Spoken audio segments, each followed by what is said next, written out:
East Texas prison guards accused of brutal violence. What a revealing new report shows coming up.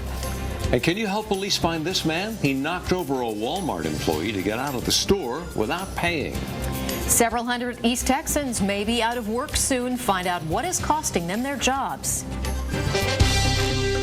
This is CBS 19 News at 6.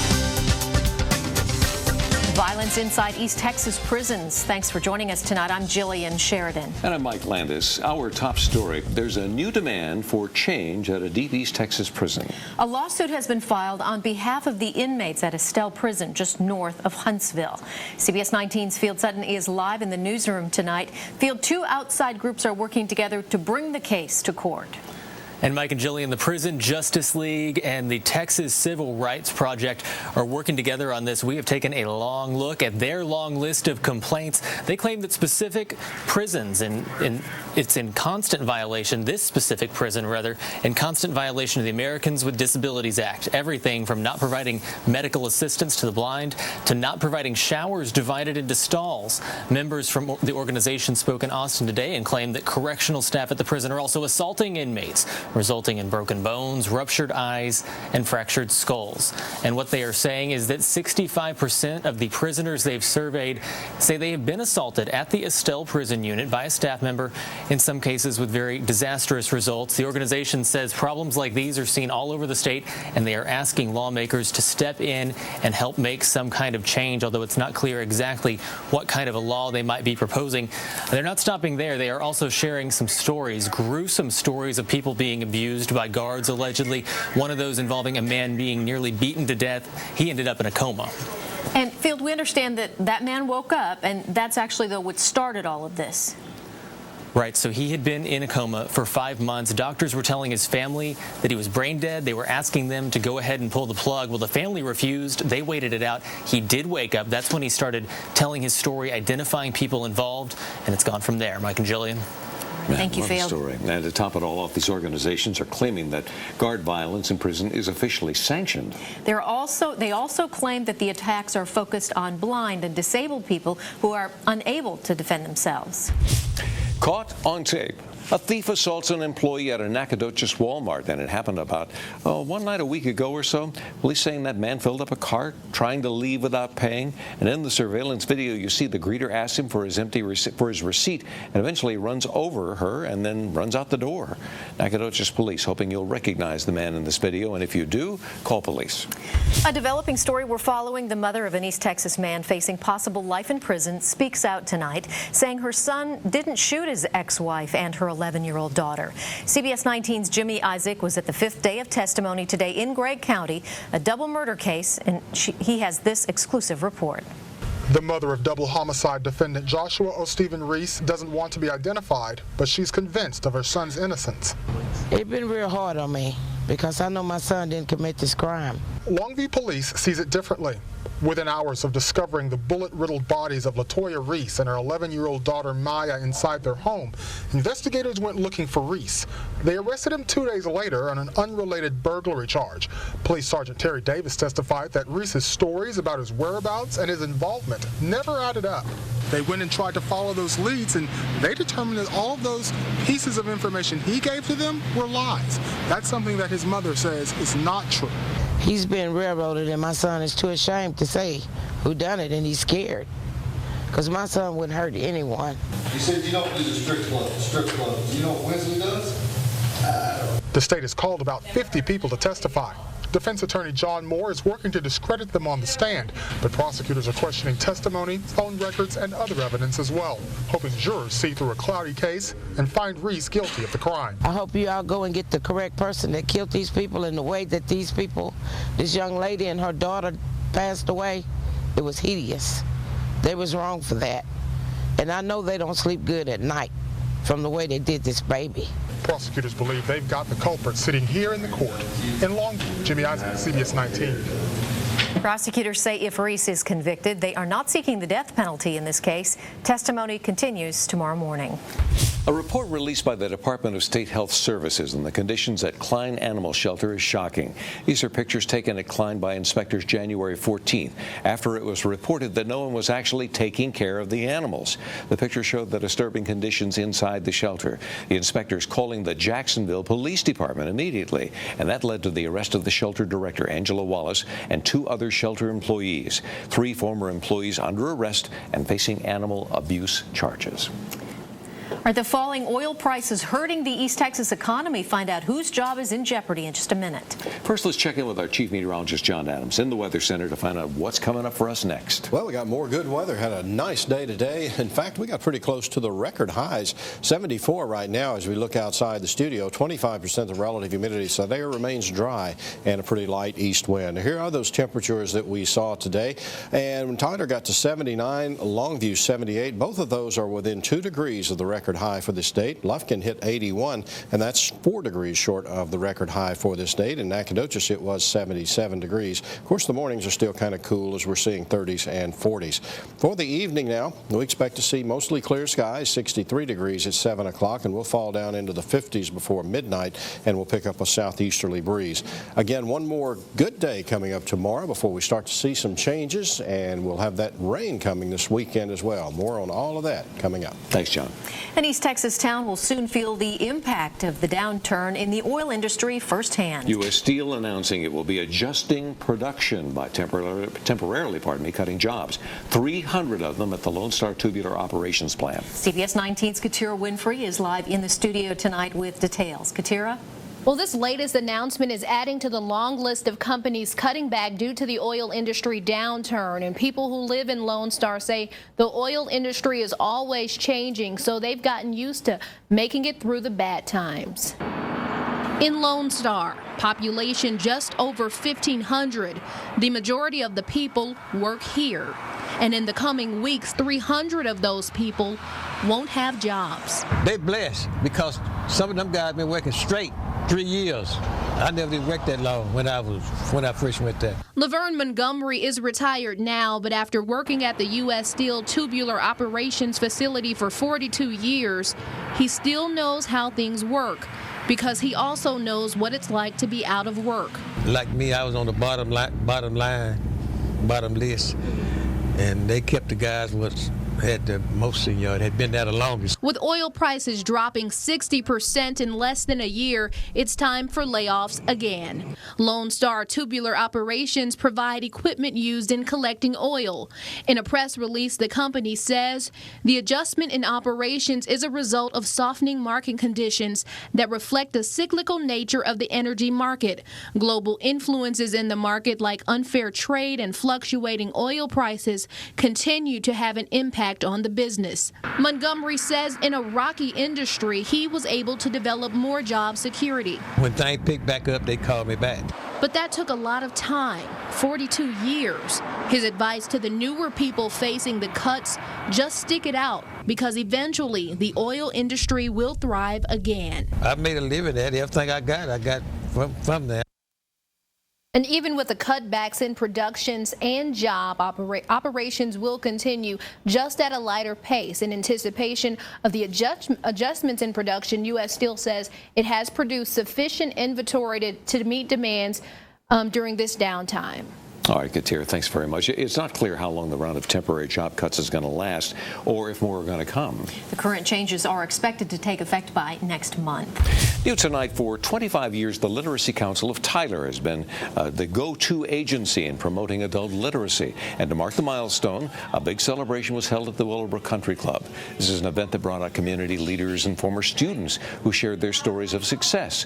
Representatives say the Literacy Council's goal from the start was to improve lives through literacy. That if we can help them get educated, they won't have to keep coming back for services. That's really what we're about. So any agency right now who's working with those in need, we are usually right in there with them, trying to help their clients. And this is impressive. As of today, nearly 2,000 students are enrolled in the literacy and GED program right now. They do amazing work in our community. Yeah. All right, if you love crawfish, stay tuned. We have great news about this year's mud bug season. And a story here on CBS 19 News leads to a huge donation to Janie's House of Hope. Find out what they received coming up on CBS 19 News at 6.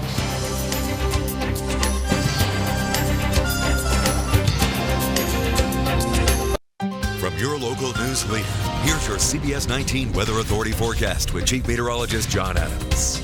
Very pleasant day out there today. Still 72 degrees as we watch the traffic. The folks headed home on Broadway and Tyler.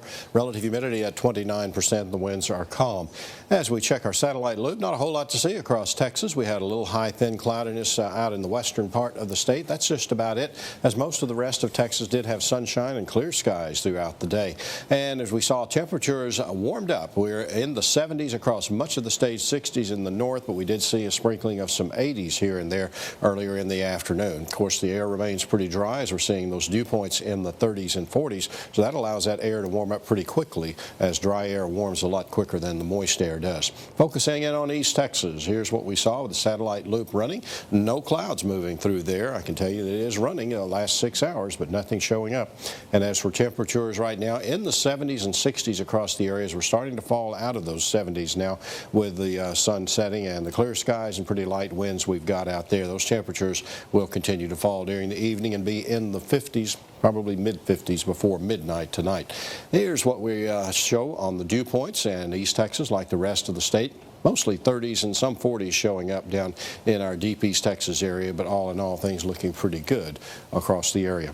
Here's the evening, and it will remain mostly clear, as temperatures by bedtime tonight will be in the low to mid-50s. Overnight, we'll stay clear, and we'll see our temperatures falling, and by 8 o'clock in the morning, we should see those bottoming out somewhere around the upper 40s for most of us. As we work up toward the lunch hour, we'll see temperatures back into the 60s, and once again tomorrow afternoon, we're going to be topping that 70-degree mark, perhaps pick up a little high cloudiness late in the afternoon, and by this time tomorrow night, our temperatures will again be in those mid-60s. Here's your day planner for Wednesday. Plenty of sunshine out there. 49 degrees, south winds at 5 early in the morning. At 10 o'clock, we'll be up to 60, south winds at 10, and the noontime, 68 degrees, south winds around 12 miles per hour. Of course, all of that was sunshine. 72 degrees at 3 o'clock, and we'll see our temperature at 75. We'll most likely go perhaps mid-70s in some places tomorrow, just like we did today, and those south winds will help that along with that sunshine. Now, we do have some changes coming. 53 to 67 on Thursday. Cold front comes through later in the day. 67 is going to be about 8 or 10 degrees below what we expect to see for most of our highs on Wednesday. So we start to cool down a little bit, and a significant cool down on Friday as the cold air really starts to flow in. 40 degrees in the morning, 53 in the afternoon. We'll pick up some more cloud cover with those north winds. Friday night, Saturday, Sunday especially, we'll start to see some rain move in. Could see somewhere in the general range of about an inch of rain over those couple of days, and the temperatures are going to be hovering mostly in the 40s. Might top that 50-degree mark for highs Saturday and Sunday, but just barely. Into next week, we stay kind of cool, but the rain will be going away. But prepare for a cold, damp weekend, and be a good one to stay in and watch the Super Bowl, perhaps. The 7-day planner is always available at our website, cbs19.tv. Feels like spring. We like it. Thanks, John. TJC Athletics about to open their first ever softball season, but before that, what was that we were just looking at? Well, we were looking at high tide and some snow. We were all over the place here. Well, actually, it really was kind of amazing. Where was it from, though? That's what I wasn't sure about.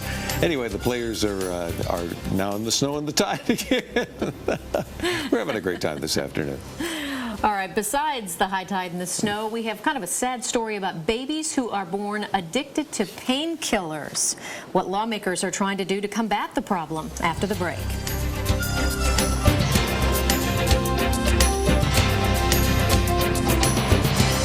It's a tried and true team that's been together a long time. They know East Texas. It's the CBS 19 Morning Team with Dana Huey, Clint Yates, and Scott Fossey. Wake up to the news that you need to be informed. Choose CBS 19 News. East Texas weather can be beautiful, and it can become dangerous without notice. The CBS 19 Weather Authority team of John Adams, Doc Deason, and Scott Fossey can track the dangerous storms and also give you a pleasant outlook to plan your weekend. Choose CBS 19 Weather. He was convicted for a murder in 1978 and sentenced to 40 years in prison. Then, after serving only a third of his prison time, he was paroled and released. 2 years later, he sexually assaulted, robbed, and killed a coworker with a hammer. It took only 18 minutes for a Smith County jury to sentence him to death. Now, after 18 years, Robert Charles Ladd's punishment will be carried out in Huntsville on January 29th. Join CBS 19's Phil Sutton and the Tyler Morning Telegraph as they share this story's final chapter, Justice for Vicky, only on CBS 19. A health alert now. Sad story here. Babies born addicted to painkillers isn't just a painful start to a new life. It's also costly to society. This is a problem that occurs when newborns are exposed to addictive drugs by way of their mother during pregnancy. CBS 19's Destiny McKeever now with more on what lawmakers are doing to combat the issue in Texas. Loud, high-pitched cries signal the suffering of newborns withdrawing from painkillers. It's a rising problem. The condition is known as neonatal abstinence syndrome. A growing number of newborns are fighting the illness each year, born to mothers addicted to opiates. Opiates can be prescription pain medication. It can be prescription pain medication that they legally have obtained, or it could be prescription medication that is obtained illegally. That's why legislators are being asked to spend more than $7 million to work with organizations like KYTX, who specialize in drug prevention. We do a brief screening and to provide some alternatives for them. Do they want to detox? Do they want to continue with the methadone, an opioid replacement therapy, or do they want to do nothing? And in the case the mother chooses to do nothing to fight the addiction, taxpayers could be forced to spend millions of dollars on keeping the babies hospitalized. When you're talking about something, a birth that costs 10 times more than a normal birth does, and you're also talking about more than half of the live births in Texas being attributed to Medicaid, which is the taxpayer-funded service, then you're talking about a public health as well as public economic issue. In the meantime, organizations like KYTX believe education and prevention are the best ways to fight the issue. We're trying to be a kinder, gentler organization to address the problem and just get the problem solved. And that could start with screening pregnant women for prescription drug abuse. Destiny McKeever, CBS 19. It's a bigger problem than you may realize. A national study finds that in 2013, 23% of pregnant women on Medicaid in the U.S. filled a prescription for opioid painkillers. A new ministry to help battered women in Rusk County got a boost from LeTourneau University today. University administrators saw our story here on CBS 19 Friday about Janie's House of Hope, a planned sanctuary at the former Gaston School between Henderson and Tyler. So today, they emptied outdated furniture from the Evelyn LeTourneau Residence Hall to donate to House of Hope. Pastor Leland Burkett says it's the largest physical donation to the ministry to date. We're looking to try to minister to at least 50 women. It was a great opportunity, and that's exactly what we were looking for, to find a home for the furniture that served us so well in the past and that can still help it greatly in the future. Pastor Burkett says Janie's House of Hope still needs about $100,000 in financial support. 50 beds, 22 desks, and other furnishings were donated today. Boy, what a nice effort. Now, do you love crawfish? Well, listen up. It is said we're about to have the best bumper crop in years, and the season's already started. That's because we've had a lot of rain this year. Last year, the cold winter made the mud bugs burrow. They stayed in the mud. They didn't grow. Seafood experts say this is growing weather that they need to make the crawfish grow. Oh, come on now. Ooh. They're kind of cute. All right, I know. They're very popular around here. We asked you on our Facebook page what your favorite crawfish recipe is. Take a look. Jenny S. posted, we call them crawdads and love a good old-fashioned crawfish boil. When mud bugs aren't in season, we just use shrimp. And this comment from Mary J. At my house, we love Cajun crawfish, etouffee, and we serve it over hot cooked rice with buttered toast. And Jimmy M. says, nothing is better than a crawfish boil. We mix sausage, crawfish, corn, mushrooms, and potatoes. Good. So to leave us your, I don't think you really mean that when you say that. To leave us your favorite recipe, visit our Facebook page, KYTX CBS 19, and don't forget to like us while you are there. You like crawfish, Eric? I love crawfish. I do the heads and everything, man. That's the way to do it right there. All right, the crowded Super Bowl From Arkansas, we know how to eat crawfish. Come on, right there. Media Day. Yes. You never know what's going to happen. And we've got some sound you're going to want to hear coming up next. Plus, what is going on with this group of basketball players? 17-1 UT Tyler. We'll hear from the girls next. From your local news leader, it's time for Big Board Sports with Eric Sullivan. I'm here so I won't get fined. I'm here so I won't get fined. I'm here so I won't get fined. All right, 5,500 media members were at Super Bowl 49 Media Day today, and none of them could get Seahawks running back Marshawn Lynch to say more than that. I'm here so I won't get fined. In fact, he said it 29 times. We counted it. All right, more on Super Bowl Media Day coming up at 6:45. First up, a lot of local stuff to tell you about. And this Friday, a first will happen for TJC Athletics as their inaugural softball season will begin.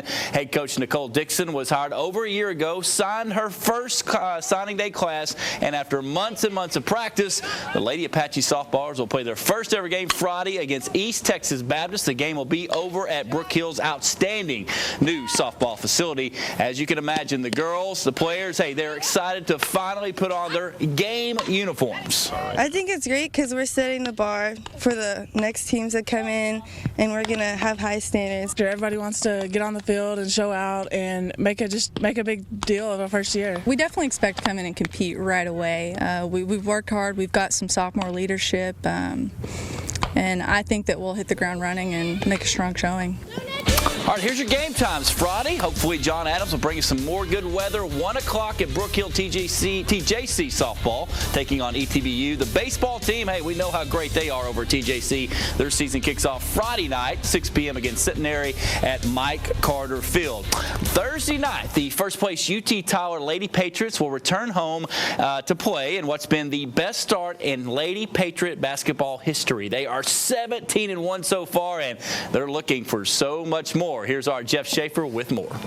Eric, last season was a historic one for the UT Tyler women's basketball team. The Lady Patriots won a program record 27 games to go with their American Southwest Conference title and trip to the Sweet 16 of the NCAA tournament. If you need a reminder of all that, it's now listed on the banner behind me here at the Harrington Patriot Center. Now, this season's team hasn't missed a beat. The Lady Pats are 17-1 this year, despite having everybody else in the American Southwest Conference gunning for the defending champs. We do have targets on our backs because we have made history here. So we just try to go and play our best game every night. We all know how to win. We just have to execute it. So yeah, last year's experience does help this year, but this year also brings new, maybe problems or different situations that I've never been through before. The neat thing is everybody has UT Tyler as their biggest game of the year, which is quite an honor. But one of the things I try to remind them is that UT Tyler was never a big game for anyone until these players got here. One of those players leading the way is senior Brittany King. BK is the Lady Pats' leading scorer and rebounder this season and just broke the school record for career rebounds. And she's quick to share credit for that accomplishment.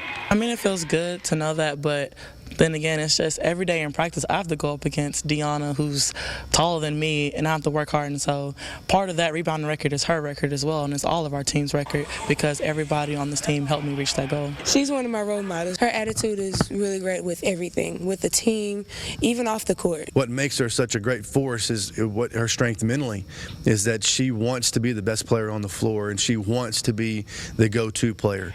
I think that's what pushes her above and beyond most other players. King can add to her rebound record, and UT Tyler can extend its winning streak to 13 games on Thursday when the Lady Pats host LeTourneau. In Tyler, Jeff Schaefer, CBS 19.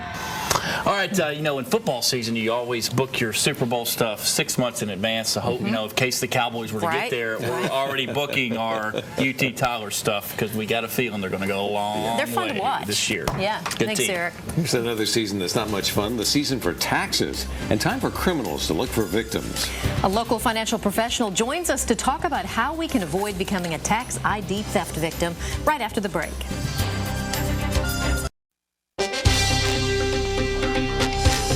You're watching KYTX CBS 19 News at 6:30. Welcome back. That blizzard still bearing down in the Northeast. Up to 3 feet of snow in some areas across New England. The monster storm producing hurricane-force winds.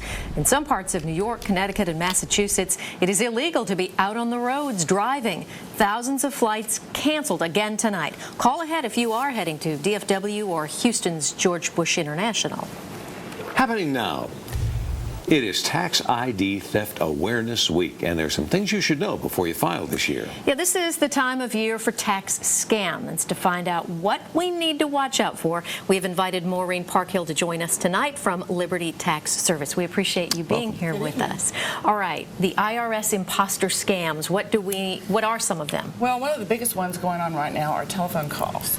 You'll get a phone call from the IRS indicating, and they'll have a badge number. They'll sound very official.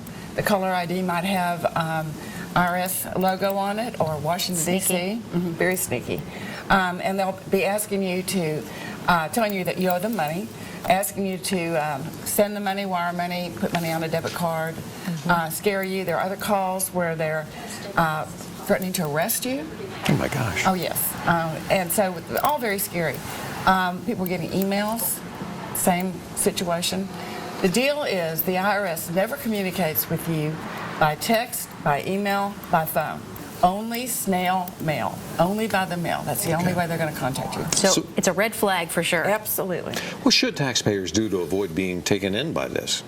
Well, they need to be smart, and they need to realize, just like any other type of solicitation, you never want to give out your information to someone you don't know over the telephone. Right. Especially your Social Security number. Now, if you're dealing with someone local, someone you know, that's a different situation. Right. You never want to carry your Social Security cards with you, or those of your families. You should invest in a shredder, or ask to use one at work to destroy important items. Right. You should never buy things online in a public Wi-Fi area. Only use secure sites. That's a good idea. You should password protect your computers and all your electronic devices. Right. That kind of thing. Yeah, that's why we do Super Shredder Day here to help you out so much. Exactly right. All right, what are some of the warning signs that maybe an identity theft, maybe they're using your Social Security number? How do you know? Well, at this time of the year, the immediate thing will be is if you electronically file your return and it bounces back because someone else has used your Social Security number, well, that's obviously what's happened. There are some other things that can happen. If you need to really monitor your credit card bills. And I'm not talking about looking for hundreds of dollars or thousands of dollars. The really sneaky thieves are charging $20, $35, things you might miss, or you might not be sure you really charged, but you didn't take the time to follow up on it. If you're not getting bills in the mail, if you're getting bills for medical bills that you don't owe, interesting. Things like that. So you just need to really monitor what you're doing and be aware. Okay, so you think perhaps that your identity has been stolen. What do you do? I mean, you can't just call Tyler Police Department. I mean, well, actually, that's one of the things you will do. Is that right? Yes. If you, again, if you discover your identity has been stolen due to a tax return, you need to contact the IRS, and they will assign you an identity theft PIN number. Oh, okay. And if you're pretty sure that's what's happened, there's also a form you can fill out, which is, there's so many form numbers. I guess there are. I brought one. It is the 14039 form. Did you get that? That you would attach to your returns. Because if your return bounces back, then you have to paper file it and you do it with this form. But if you do suspect through other sources that your identity has been stolen, you do need to contact the police department and make a police report. And there are numbers you can call, the Federal Trade Commission, that sort of thing. It's good to know. A lot of good information. Great information. Thanks, Maureen, for coming in. We appreciate it. We know you're this busy at this time of year. Of course, you can find tips on our website. Just log on to CBS19.tv. From your smartphone or your iPad or your computer, and not in a public place, you can do that, actually. And then click on the hot button. From your local news leader, here's your CBS 19 Weather Authority forecast with Chief Meteorologist John Adams. Well, we are looking good this evening, just as we have all day long, with temperatures getting into the 70s and even in some cases the 80s this afternoon. Close to records, didn't make it though, but we will have another warm day coming up tomorrow. Let's look outside in Longview. Right now, 65 degrees as the traffic moves along a loop in front of the Austin Bank building. Relative humidity at 41%, so that air remains pretty dry. Winds out of the northeast at 7. Through the evening will be mostly clear. Temperatures will be down in the mid-50s before midnight, and we have some changes coming later in the weekend over the weekend. weekend, which we'll tell you about coming up. Thanks, John. An East Texas community fighting for something we may take for granted, running water. That's coming up. Plus a new way for animal lovers to raise money for their furry friends. Find out how pet crowdfunding works. That's next on CBS 19 News at 6:30. Providing context and perspective is really what anchors do. We're looking at all of the work that goes into that newscast, working with a very fine group of people, reporters and photographers and producers, and then taking that and fine-tuning it even a little bit more to make sure that what we're delivering is useful information. I think when you start thinking about some of the stories that we deliver and how not only it impacts their lives but our own, the news becomes more personal. It's more than just a job, it's a responsibility. New tonight, a crowdfunding website is motivating animal lovers to donate lots of money to pet projects of all kinds. One Cat's online campaign got her a new lease on life and a new home. Marley Hall has the warm and fuzzy story from New York. Meet Catalina. The one-year-old domestic shorthair was rescued after being badly burned and abandoned. And when you saw her, what kind of condition was she in? It was bad. From here all the way to here was just burns and scabs and infection. Medical care for Catalina cost about $4,000. Too expensive for the small animal rescue group that found her. They turned to loveanimals.org, a crowdfunding website for animal causes. Like Kickstarter and GoFundMe, Love Animals raises money by collecting small online donations from a large number of people. Animal lover Sarah Tim started the site a year ago. I saw that crowdfunding was a really fast-growing phenomenon, and I saw that nobody was doing it for animal projects. More than 140 people chipped in to pay for Catalina's care, but some wanted to do more than just donate. I am very excited to take her home. Sue Kissenweather is Catalina's new owner. When I was reading her story in the Love Animals campaign and I saw the photos and read what she'd been through, there was just something about her that told me that she would be my cat. Marley Hall, CBS News, Brooklyn, New York. Can't you hear her purring from here? LoveAnimals.org hosts campaigns for a wide variety of animals, from companion pets to farm animals to wildlife. All the funds raised go straight to either the nonprofit or the veterinary clinic providing the care. That way, donors know their money is being used exactly as they intended. For more information, head to cbs19.tv and click on the hot button. A small community on the border of Rusk and Cherokee counties will have a meeting tonight about the possibility of getting running water. Now, it sounds a little weird, but it's not that the Fairview community hasn't had a water system or that it's broken. It's they just never actually had running water there. Faith Harper with our news partner at the Tyler Morning Telegraph joining us now with more. This is very strange, Faith. Tell us more about this Fairview community. Well, the community has about 20 or so residents. Now, they're the descendants of sharecroppers and farm laborers, and they've been living on that land for generations since the Civil War. But as Rusk County developed, it was kind of left behind. Now, they've been making do with hand-dug wells, but even those have run dry, and now most of the residents get their water from other sources and carry it into jugs when they're homes. So what exactly is tonight's meeting about?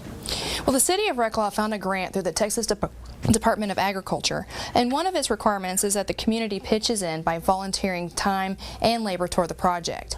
Now, most of the residents we talked to are certainly willing, but a lot of them are elderly. So we understand today that some church groups are going to come forward and volunteer some help. Well, that sounds great. That'd be a great story to follow up on. Hey, Faith, thanks so much. To read more about Fairview's fight to get running water, you can read Roy Maynard's story in tomorrow's Tyler paper. Well, we need to enjoy the sunshine while we can. A cold front and some rain on the way. Well, we are enjoying it, though. We love it out beautiful. there. Let's head back over to John in the Weather Center and find out what's coming our way. Yeah, get out there and enjoy it again tomorrow. It's going to be pretty similar to what it was today before those changes come in. I'll have that 7-day planner for you coming up next. When news happens, you want the best coverage.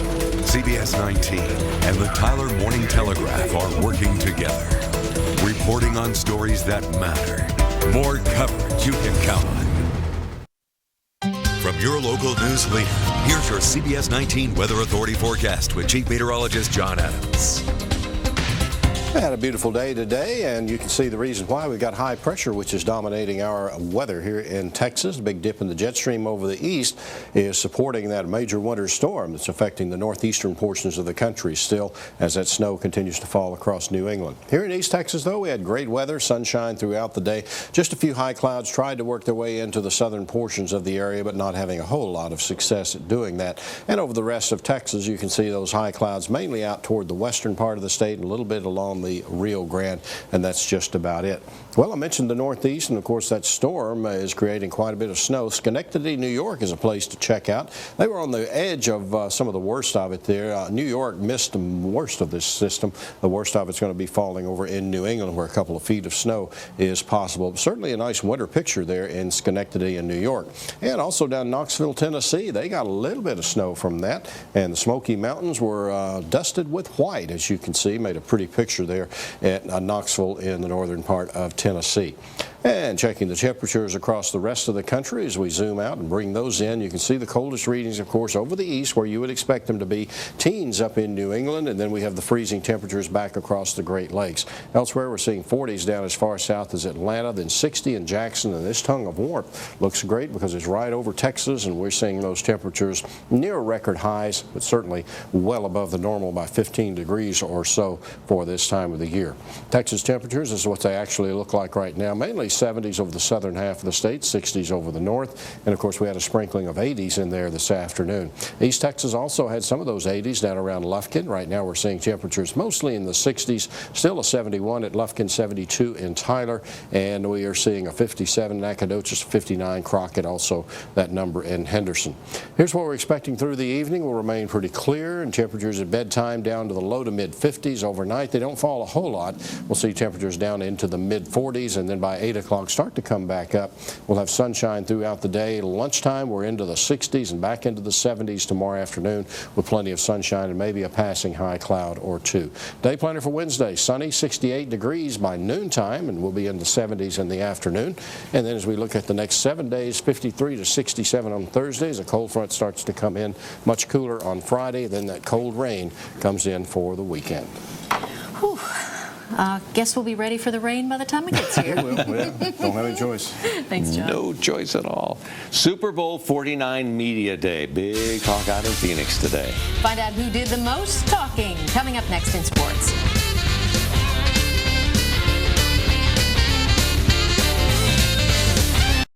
From your local news leader, it's time for Big Board Sports with Eric Sullivan.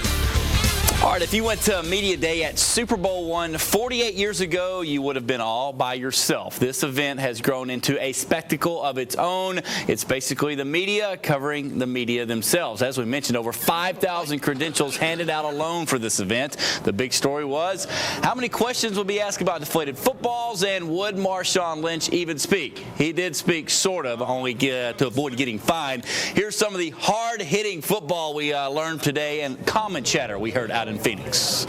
Are these going to be good questions? I'm not a funny guy. I don't have a sense of humor. Bear down, Arizona. Bear down, red and blue. I got too excited, Ray. Don't act like you don't know me now. Yeah, that's pretty cool. I love puppies. Who doesn't? No problem. I'm going to go swimming. I didn't get to enjoy the pool last time. You know, I always wanted to enjoy the pool when we had these nice hotels and these nice resorts, but we were in New York and it was 50 degrees or 45 degrees outside and we couldn't swim. All right, still trying to figure out what the guy on the barrel was supposed to be right there, but he was a credentialed media member, believe it or not. All right, Tuesday Night Hoops features one hot matchup over the Lions' Den tonight on the campus of John Tyler. The Knack Dragons are leading the district 16-5A so far at 5-1. For JT, they're coming in at 3-3 in conference play, but had a double overtime loss at Lufkin Friday night. Tonight, you got to put this down as a must-win game. The district is loaded. Lundell and Lufkin, pretty good squads as well. Tip off at the Den, 7:30. The girls, who are very good for JT this year, they are underway as we speak. We'll get some highlights to you tonight at 10 p.m. For the Lee Red Raiders. They've had their chances this year, but man, they've lost some key games at home. Tonight on the road to Lakeview Centennial, a team that's very good and has already beaten the Red Raiders once already in district play. Coach Jeff Coleman searching for his guys to find a way to be more consistent, but by no means is he giving up on his team. Here are the players and Coach Jeff Coleman on having a strong second half of the district season. I'm pretty confident that we'll pick it back up. I'm really for sure that we'll pick it back up because, I mean, we got a good coach and practice, everybody goes hard. We'll pick it back up our next couple games. It's been games where we played our hardest, and then it's been games where it's like we're not playing at all. But if we just play our hardest every game, then we in there. We're sitting pretty good, you know, but what we want to do is just to get better. We just want to get better at this point. All right, good luck to Lee tonight. Big road game for them. Now, this story kind of came out of nowhere. Disgraced cyclist Lance Armstrong, who was banned from the sport for life for using PEDs in all 7 of his Tour de France wins, did a rare interview with BBC Sport and said if he went back to 1995 when his racing career was on top of the world, he would use PEDs again. Probably not his best PR work right there. In the upcoming documentary, Armstrong speaks out how the entire sport of cycling was riddled with drug use, not just him. All right, now a lot of folks do not like Richard's sermon, but you know what? I'll give this to him. He is enjoying his Super Bowl spotlight time, even taking a little time to, is that salsa dancing? He's pretty good at it right there. So like him or not, he's having fun out there at Super Bowl Media Day. Time to get serious tomorrow, I hope, for the Super Bowl. Let's go. It's good stuff. Thanks, By the way, that was son of Barrel Man, Denver Broncos. Oh, so there you go. Yeah, after the break, crack research. Stories. Plus a cold front and rain in our 7-day planner coming up. Topping the news, a scathing report released by the Department of State Health Services on the conditions at Klein Animal Shelter. These are pictures taken by inspectors January 14th after calls came in saying that no one was at Klein taking care of the animals there. As you can see, the conditions at the shelter were very disturbing. The inspectors calling the Jacksonville Police Department immediately, which led to the arrest of the shelter director, Angela Wallace, and 2 other shelter employees. 3 former employees arrested and facing animal abuse charges. Nacogdoches police searching for this man. Investigators saying that he assaulted a Walmart employee as he left with stolen merchandise. It happened the night of January 20th. Police say he filled up a cart, tried to leave without paying. The greeter at the door asked him for a receipt. He eventually ran into her and then ran out the door. If you recognize this man, call police. And the drop in oil prices is causing an East Texas company to cut back on its work staff. The U.S. Steel Corporation announcing it will temporarily cut back its staff. The adjustment expected to impact more than 1,900 workers. Around 300 of those employees will be cut from the Lone Star, Texas plant location. Cutbacks when oil prices are on a downturn does not come as a surprise to many. New tonight on CBS 19 News at 10, the story of a sweet boy waiting to be adopted. 12-year-old Keithan is a friendly, outgoing, and considerate young man. He relies on his faith to give him strength while he waits for his forever family. You'll meet this remarkable boy in CBS 19's Children Are a Gift tonight at 10. And a final look at that forecast from John. Still looking good. I'll tell you what, we got a nice evening coming up. It'll be kind of cool as we have clear skies and those temperatures fall into the mid-50s before midnight and a pretty light southeast wind. Tomorrow we start off in the upper 40s. We'll have plenty of sunshine into the 70s again in the afternoon. Then we start to see some changes Thursday, Friday, and especially over the weekend. We'll have rain and cold temperatures. Highs will struggle to make 50 degrees early next week. The rain will be going away and we'll see temperatures start to warm back up to near 60 degrees by Tuesday. All in all, pretty good forecast. Sounds good. Thanks a lot. Well, people in the Northeast dealing with the blizzard of 2015, but for some dogs, it's just a walk in the park. We leave you tonight with the pictures that tell the whole story. We'll see you again tonight at 10. Woof.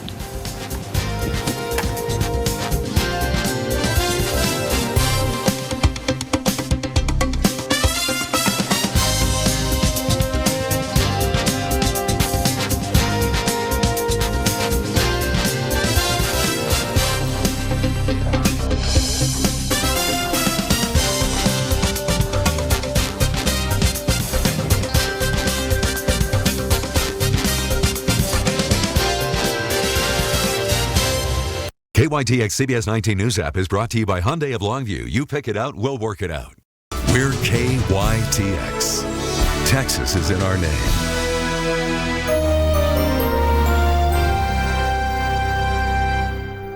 Get your news when you want it. Visit CBS19.tv.